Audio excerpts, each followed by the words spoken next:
ang Iglesia ng Santa Rosa Central ay nakisangkot sa mga gawain na magpapalago at magpapalakas ng samahan at sa pananampalataya. Ganun din ang layunin na maibahagi ang magandang balita ng Diyos.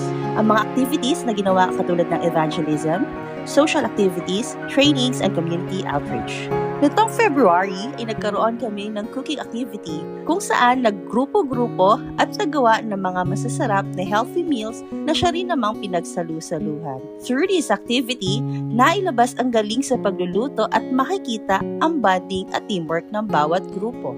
Sumunod ay nagkaroon din ng activity para sa mga kababaihan. Nagkaroon sila na International Women's Day and Sabbath emphasis. Sa araw ng Sabbath na iyon, sila ang nanguna sa programa. Nagkaroon din sila ng bonding and overnight sa bahay ng isang kapatid sa San Pablo. Sa pamamagitan nito, layunin na mapatatag ang samahan ng mga kababaihan at makilala na rin ang bawat isa.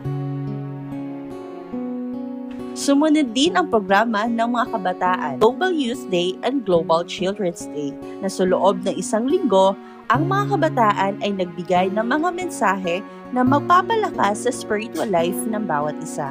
Ang mga kabataan din ay namahagi ng mga librong Ang Dakilang Tunggalian sa area ng Balibago, specifically sa St. Francis II and Near Road. Doon ay namigay, nagbahay-bahay, ginanalangin at nagbigay ng mga polyeto ang mga kabataan.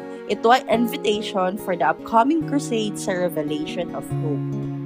Ang gawain ng Pennsylvania Conference ang Revelation of Hope.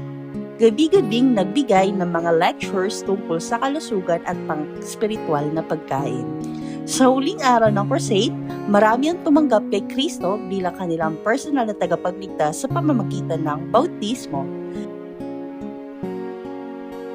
Nagkaroon din ang church retreat na may temang Reset, Renewal, Set for Eternity.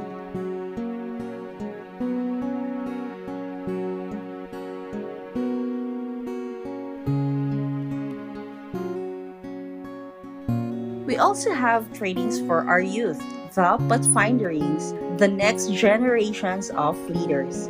Hindi lang para ma-enhance ang kanilang skills, kundi sila rin ay nagpa-practice at na-involve sa mga gawain ng iglesia.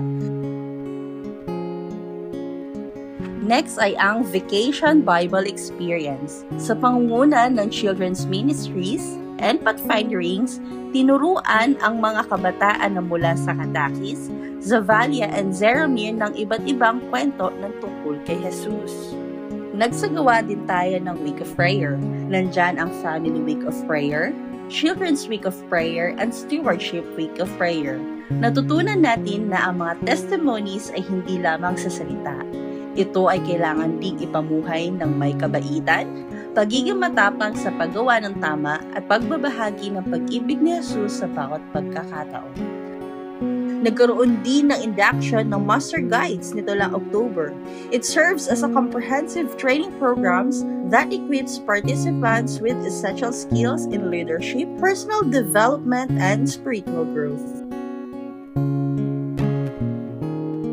Nagkaroon din ng panukala ang ating AY District Leader ng YouthCom. Ang theme ay Bukluran 2025. Layunin na pagbuklurin ang mga kabataan ng Santa Rosa District and to strengthen their faith, build authentic friendship, and develop a sense of belonging in the body of Christ. At panghuli ay ang 53rd anniversary ng Santa Rosa Central Church na may temang Standing Firm Until Christ's Return. As we celebrate, this verse becomes a timely reminder of who we are and how we must continue moving forward as a church family.